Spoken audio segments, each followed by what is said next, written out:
सनातन धर्म में महाशिवरात्रि पर्व का विशेष महत्व है।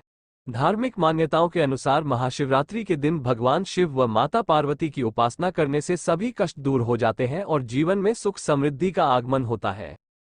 शास्त्रों में बताया गया है कि महाशिवरात्रि पर्व के दिन साधक को सभी 12 ज्योतिर्लिंग का स्मरण करके भगवान शिव की उपासना करनी चाहिए।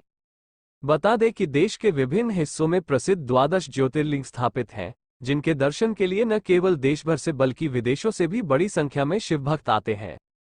आज हम बात करेंगे भगवान शिव के 7वें प्रसिद्ध ज्योतिर्लिंग काशी विश्वनाथ ज्योतिर्लिंग की, जिनका मंदिर पवित्र मां गंगा के तट पर स्थापित है।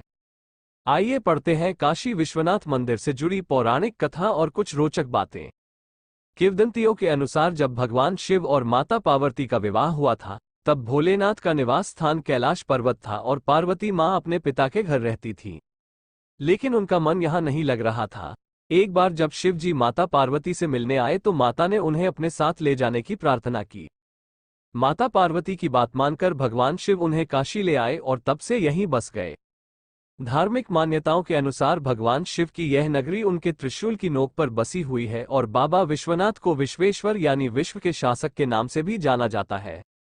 धार्मिक मान्यताओं के अनुसार बाबा विश्वनाथ का यह मंदिर युगों युगांतर से यहाँ मौजूद है, जिसका उल्लेख महाभारत जैसे पौराणिक वेद ग्रंथ में किया गया है।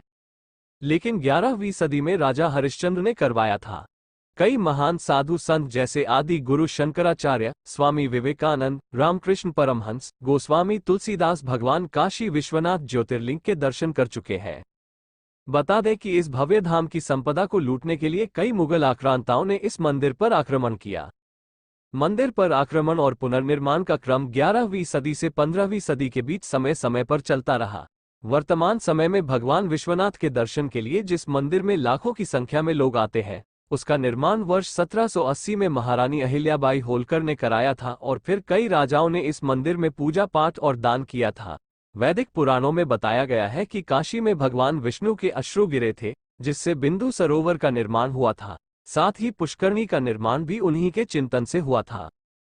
बाबा विश्वनाथ के दर्शन से पहले उनके गण भैरवनाथ के दर्शन को अनिवार्य माना जाता है।